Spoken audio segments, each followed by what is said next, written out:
उनके स्वाभिमान को, सच के साथ जो जिए, जिन्होंने अपने सिद्धांतों के साथ, मूल्यों और आदर्शों, असूलों के साथ कभी समझौता नहीं किया। और मुझे प्रसन्नता इस बात की भी है कि वो अपने पीछे जिन यशस्वी पुत्र को छोड़ करके गए, वो लाला रमेश चंद्र जी भी उस शहादत और बलिदान की राह पर चले। और आज हमारे बैठे सामने भाई अश्विन कुमार भी उसी शहादत की परंपरा के एक उज्जवल नक्षत्र है। मैं तो सोचता था वो एक अच्छे लेखक ही हैं, क्योंकि जब भी मैं उत्तर भारत में या जहां जहां भारत में पंजाब केसरी मिलता है, तो इनका संपादकीय पढ़ने का हमेशा मन करता है। और मुझे लगता है मेरी तरह से आप सब भी, और वो संपादकीय में भी जो पहले पेज पर विशेष संपादकीय लिखते हैं, मुझे लगता है हर दिन उसको लाखों लोग गर्व और शान से पढ़ते हैं। एक बार भाई अश्विनी जी के लिए भी हमारा अभिनंदन है। और मैंने उनको इतनी देर तक और दिल से, आत्मा से आज जब पहली बार बोलते सुना, तो मुझे लगा उनके भीतर एक बहुत ऊंचा पत्रकार ही नहीं, एक बहुत ऊंचा वक्तृत्व भी है और एक बहुत ऊंचा व्यक्तित्व है। उनकी सहधर्मिणी बहन किरण ने जो कार्य किया है, और अपने आज उद्बोधन में उन्होंने कहा कि बुजुर्गों के आशीष मेरे शीश पर रहें, बस यही मेरी दिल की तमन्ना है। और इन सब का आशीर्वाद और हम सबका प्यार बहन किरण के साथ है। उनको भी हमारा बहुत बहुत अभिनंदन है। पंजाब केसरी का संपादकीय जब मैं पढ़ रहा था, ये दौलत भी ले लो, ये शोहरत भी ले लो, भले छीन लो मुझसे मेरी जवानी, मगर मुझको लौटा दो बचपन का सावन, वो कागज की कश्ती, वो बारिश का पानी। और इसके साथ अपने पितामह की इन्होंने जो स्मृतियां लिखी, और उस समय के राजनीति के दिग्गज जिसके बारे में दो शब्द पहले भी कहे गए, भाई विजय कुमार मल्होत्रा जी ने वो शब्द कहे थे। संपादकीय में भाई अश्विन कुमार ने खुद अपनी लेखनी से लिखा कि पंडित नेहरू ने जालंधर के कंपनी बाग में आयोजित जलसे में लोगों से कहा कि लाला जी को वोट नहीं देना, क्योंकि लाला जी की जीत मेरी हार होगी और लाला जी की पराजय मेरी जीत होगी।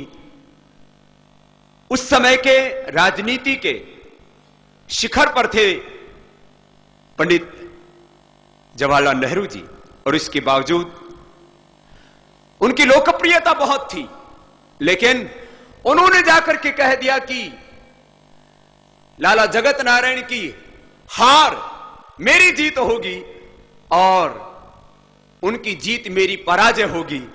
धन्य हो लाला जी। मैं किसी दो व्यक्तियों की तुलना नहीं कर रहा हूं, लेकिन उस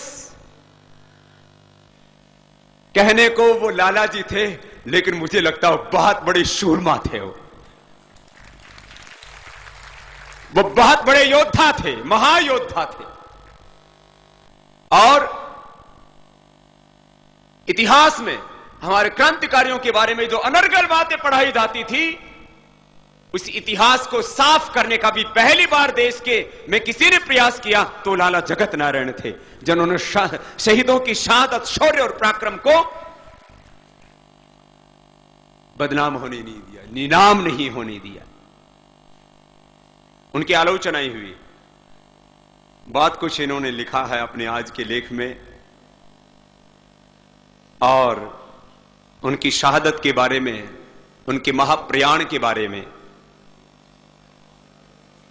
लिखते हुए, जिए जब तक लिखे खबरनामे, अंत में चल दिए हाथ में कलम थामे, वे कलम के सिपाही थे, अग्निपथ के राही थे, और उस राह पर भाई अश्विनी और किरण बढ़ रहे हैं। हमारी पुनः इनको बहुत बहुत शुभकामनाएं हैं। आज भी हमारे सामने कोई चुनौतियां कम नहीं हो गई हैं। आज हम आजाद भारत में जो सांस लेते हैं, इसके पीछे 7 लाख से ज्यादा लोगों ने कुर्बानियां, शहादत दिए, बलिदान दिए, तब जाकर के हम आजाद हुए। और आजाद भारत में भी इन 64 वर्षों में कश्मीर से लेकर के पूरे भारत में रोज हम खौन से लथपथ अपनी जमीन को देखते हैं। इसमें करीब 1 लाख लोगों की अब तक प्राणों की आहुति लगी और यह सिलसिला अभी थमा नहीं है। अभी 2 दिन पहले जो कुछ यहां हुआ है, देश ने, पूरी दुनिया ने उसको देखा। मुझे लगता है अब यह खूनी खेल बंद होना चाहिए। हम हर बात में अमेरिका के साथ अपनी तुलना करते हैं। 10 सालों में 9/11 के बाद आज वही 9 तारीख है। 9/11 के बाद पिछले 10 वर्षों में अमेरिका के ऊपर एक भी आतंकवादी हमला नहीं होता है और भारत में तो जब चाहे, जहां चाहे, जिसके ऊपर चाहे आतंकवादी हमला कर सकते हैं। भाई बहनों, आज का दिन केवल एक परिवार की शहादत का दिन नहीं है, क्योंकि लाला जगत नारायण केवल अपने लिए और अपनों के लिए नहीं, वो देश के लिए जिए थे। इसलिए आज हम सबके लिए शौर्य और स्वाभिमान का ही दिन है, गर्व का दिन है, क्योंकि वो सबके थे।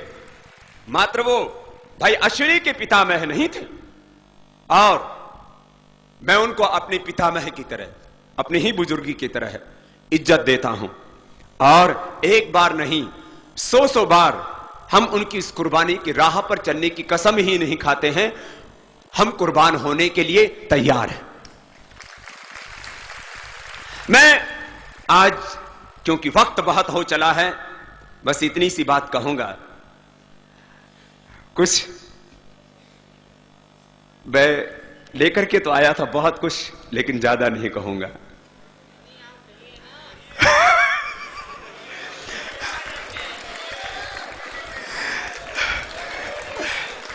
तो सब कह रहे बाबा बोलो,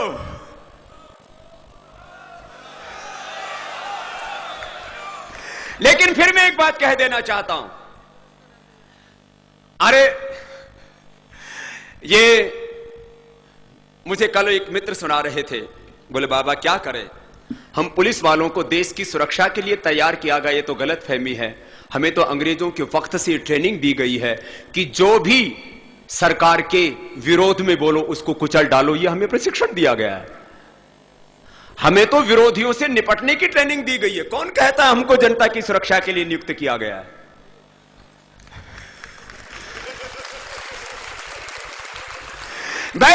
जिस समय अंग्रेज भारत में राज करते थे, उन्होंने क्रांतिकारियों को कुचलने के लिए पुलिस बनाई थी और वही 18वीं शताब्दी का पुलिस इस एक्ट इस देश में आज काम कर रहा है। मुझे लगता है सबसे पहली जरूरत है 18वीं शताब्दी के बने उस पुलिस एक्ट को पूरी तरह से बदल देना चाहिए।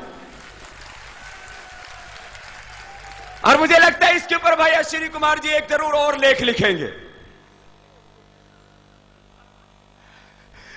कल किसी अखबार में लिखा गया, कितने दिन के बाद एक बात लिखी, बाबा रामदेव के नाम, संसद में बयान दिया एक मंत्री ने, बाबा रामदेव के नाम कोई कंपनी, कोई जमीन, कोई पैसा नहीं है। मन का चलो देर आए सबेर आए,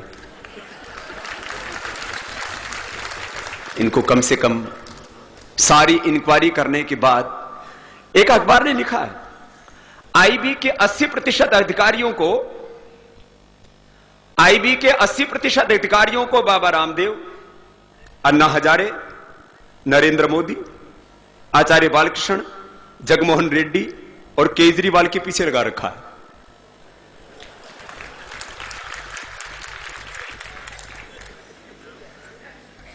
बाकी बचे अधिकारियों को विपक्षी नेताओं के हलचल के ऊपर पैनी नजर रखने के लिए लगाया हुआ है।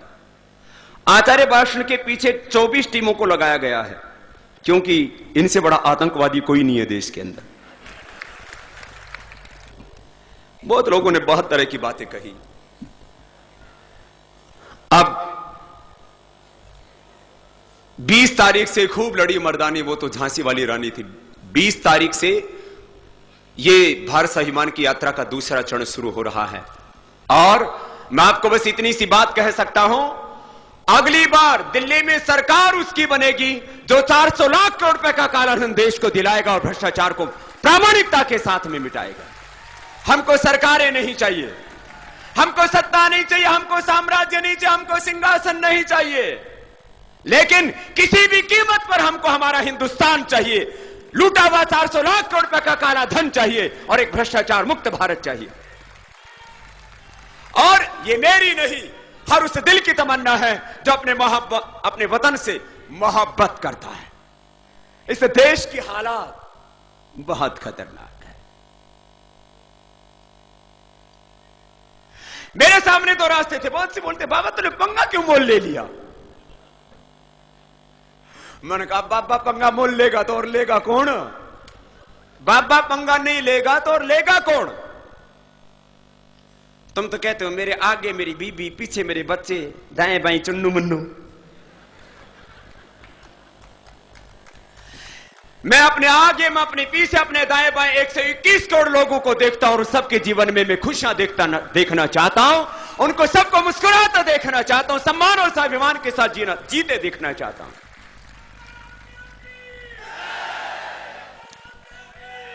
भाई बहनों, मैं इसलिए इस बात को कह रहा हूं क्योंकि आज बारिश के मौसम में मैंने कहा थोड़ी सी गर्माहट आ जाए। वैसे भी यहां एसी कर रखा है, इस एसी ने भी बहुतों की ऐसी तैसी कर रखी है, तो थोड़ी सी गर्मी लाना वैसे भी लाजमी था। बोले बाबा तूने पंगा क्यों मोल ले लिया। 30 मुख्यमंत्री मेरा सम्मान कर रहे थे, सारी दुनिया ने देखा है। 3 प्रधानमंत्री, 3 नहीं 4 प्रधानमंत्री मेरी इज्जत कर रहे थे। 3 राष्ट्रपति, एक तरफ मेरे लिए फूलों की राह थी, दूसरी तरफ कांटों की। एक तरफ जिंदगी थी, दूसरी तरफ मौत की। एक तरफ सम्मान था, दूसरी तरफ अपमान। मैंने कांटों को, अपमान को और मौत को चुना देश के लिए।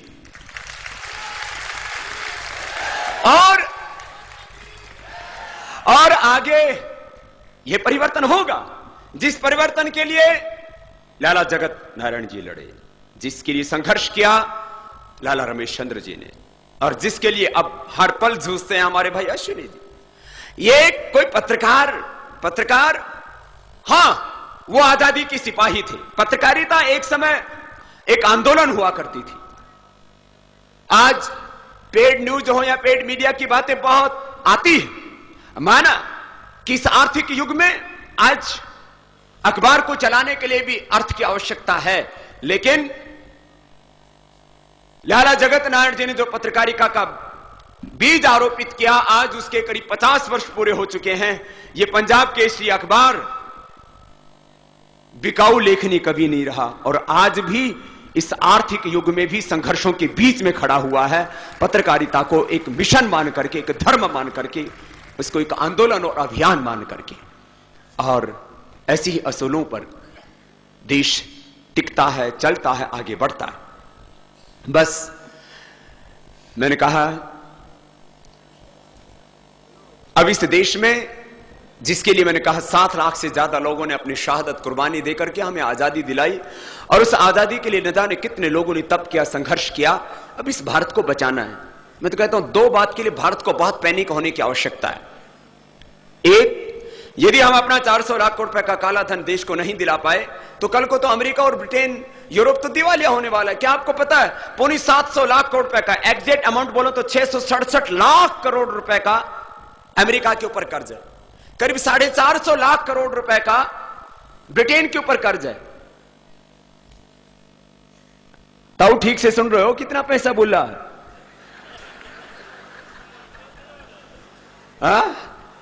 750 लाख करोड़, ये 7.25 लाख करोड़ नहीं, 750 लाख करोड़। और ब्रिटेन अपने हरियाणा भर का एक देश है, वो घना बड़ा नहीं है, और अपने हरियाणा में तो दाने भी, वहां खाने के दाने भी नहीं होते। यहां वहां न खाने को दाने होते, ना कोई फल होता, वहां कोई साग सब्जी भी नहीं होती। हाँ, और ना नीचे जमीन में कोई तेल है, ना कोई आयरन और है, ना कोई सोना चांदी है। आज एक अखबार में खबर छपी कि एक बहुत मोटी जो है ना ऐसी परत बना दो, इतना धरती में सोना है, लेकिन वहां उड़े खुद भी नहीं, किस भी नहीं है। बहुत धरती का सबसे घटिया देश है वो, भूखे नंगू का देश था। ये तो भारत की सारी दौलत लूट के ले गए, आज वो अमीर कहला रहे, लेकिन आज भी 450 लाख करोड़ रुपए कर्ज है। बताओ जो कर्जदार है वो गरीब है कि अमीर है? गरीब है। दुनिया का सबसे दरिद्र देश आज दुनिया में है, दुनिया का सबसे दरिद्र देश कोई है तो अमेरिका है। उसके ऊपर इंटरनल और एक्सटर्नल डेट 1000 लाख करोड़ रुपए। कितना? अरे जोर से तो बोलो, हमने कौन सा चुकाना है कि 1000? अमेरिका का बापू दादा पोता भी हो जाएगा वो भी ना चुका सके। हाँ, कौन चुका देगा भाई? 1000 लाख करोड़। ब्रिटेन के ऊपर 450 लाख करोड़। ये कोई देवाल नहीं है, इसलिए अपना 400 लाख करोड़ पे अपने को भी ले लेना चाहिए। कल को ये तो 4 वाक है, यावत जीवेत सुखम जीवेत ऋणम कृत्वा घृतम पिबेत भस्मीभूतस्य देहस्य पुनरागमनम कुत। जब तक जीवो सुख से जीवो, ऋण करके घी पीवो। ये ऐसे देश है ये। इन तक कुछ नहीं मिलने वाला। यूं बोला, पापा इतनी जल्दी क्यों हो रही है?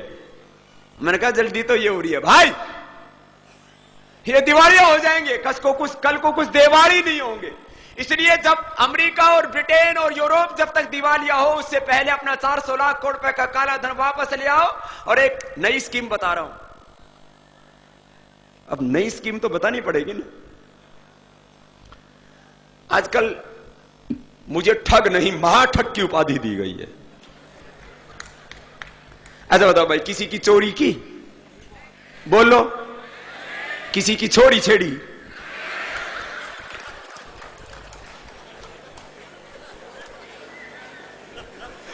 भाई जब किसी की चोरी की नहीं, छोड़ी छेड़ी नहीं, तो ठक्कड़े तो आ गया यो। इसलिए मैं तो कोई उत्तर देता ही नहीं। मां बाबा ने ना तो कोई चुनाव लड़ना और ना भाई भाई कोई कुर्सी चाहिए। यहां तो 2 कपड़े यार ये भी छीन लोगे ना, ये लो, ये फेंक दी, और नीचे की उतार लो धोती, फिर भी रह जाएगी लंगोटी, और वह वो भी उतार लोगे तो दिगंबरी होके घूमेंगे।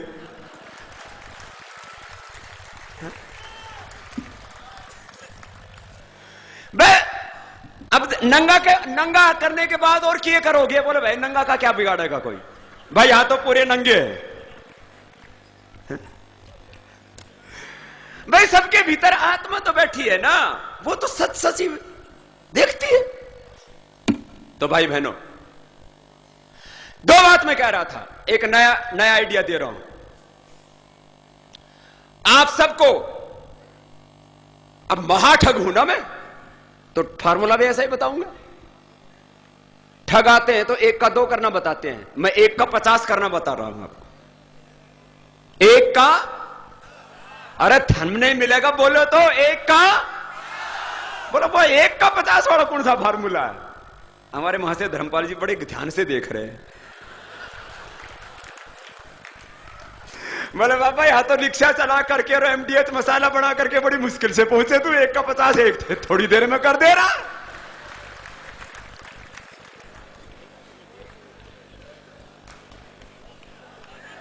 भाई मेरी हंसने की आदत है, माफ कर, चुटकुले मुझे सुनाने नहीं आते। 1 का 50 का फार्मूला क्या है सुनो। 400 लाख करोड़ रुपए काला धन अपना वापस ले आओ। और एक बहुत जबरदस्त बात बताता हूं, ये एक मैंने अभी ये तैयार कर दिया, आज फाइनल प्रूफ करके आया हूं इसका, ये फाइनल प्रिंट निकाल के लाया हूं।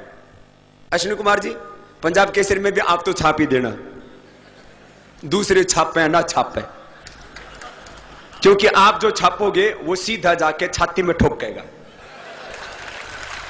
एकदम। हाँ, आज भी और एक पहले का भी जमाना था, पंजाब केसरी में जो छपे ना वो सीधी जाके गोली ठिकाने पे लगे। एक तो जितने भी बड़े बुजुर्ग बैठे हुए हो, सारे टैक्सेशन सिस्टम खत्म कर दो, सारे income tax, sale tax, excise, house tax, ये टैक्स, रोड टैक्स, पता नहीं कितने टैक्स हैं। बेरा भाई, बोला बाबा बेरा ही को नहीं के क्या है, इतने टैक्स हैं। और इन टैक्स से एक तो अपना पैसा जाए घर का, और दूसरा चीजें महंगी हो जाती हैं। ये सारे देश में रोड़ा मच रहा है, गैस महंगी होगी, डीजल पेट्रोल महंगे हो गए। अरे सारे टैक्स खत्म कर दो, आधा रेट हो जाएगा। डीजल गैस पेट्रोल के ऊपर 45 से लेकर के 52% टैक्सेशन होता है। तो चलो आपकी महंगाई से भी छुट्टी दिला दी है। गवर्नमेंट तो जब लाएगी तब लाएगी, बाबा का बजट सुन लो पहले। महंगाई मुक्त बजट, 2 मिनट की बात है बस।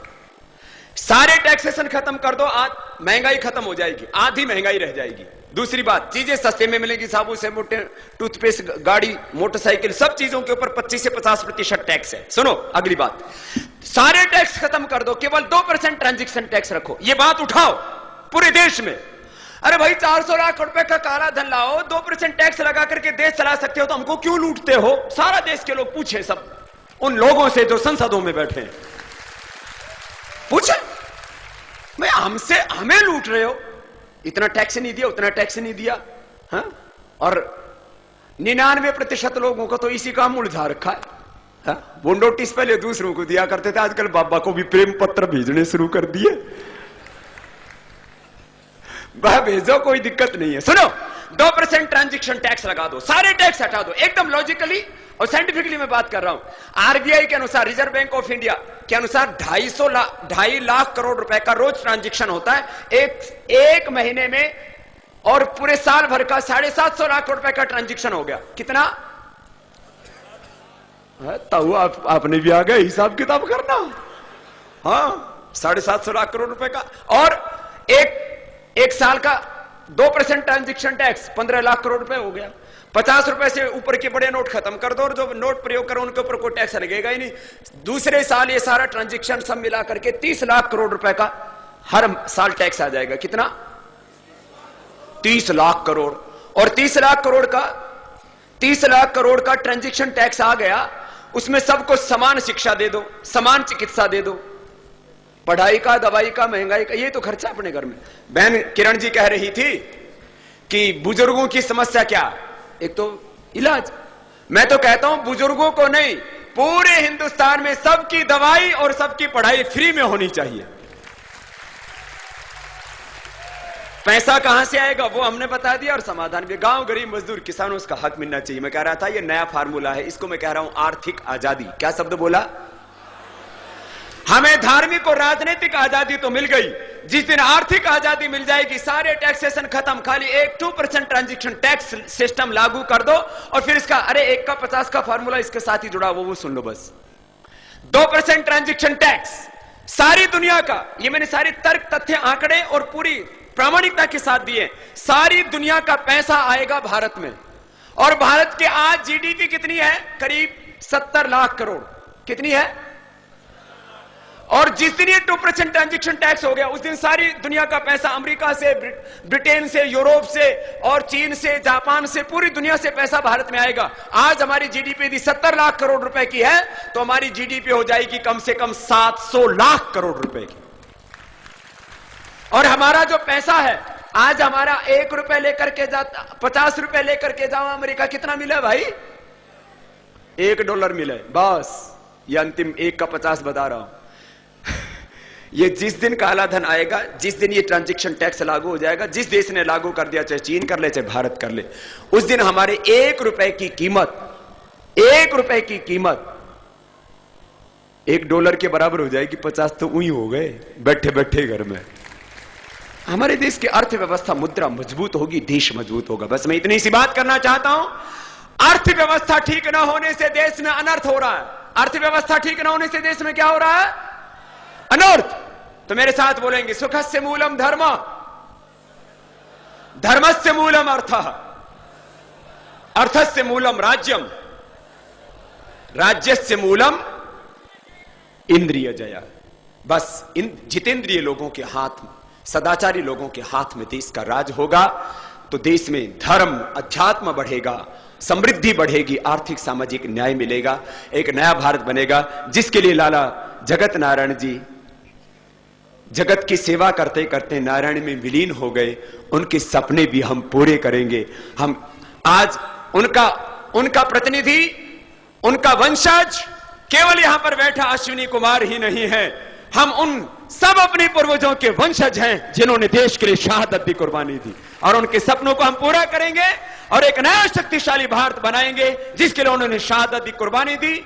और आज आप सब मैंने कहा ये केवल एक परिवार के लिए शहादत का दिन नहीं, हम सब के लिए एक शहादत का दिन है, एक बलिदान का दिन है, एक इतिहास का दिन है, एक शौर्य और स्वाभिमान का दिन है, क्योंकि लाला जगत नारायण केवल एक परिवार के नहीं थे, वो पूरे हिंदुस्तान के थे।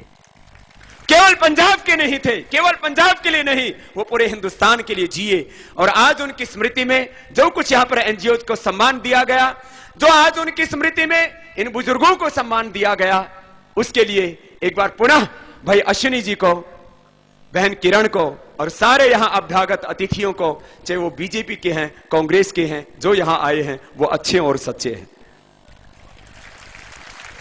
मेरे उनके लिए, सबके लिए शुभकामनाएं और सबके लिए प्यार है। बोले भारत माता की वंदे वंदे।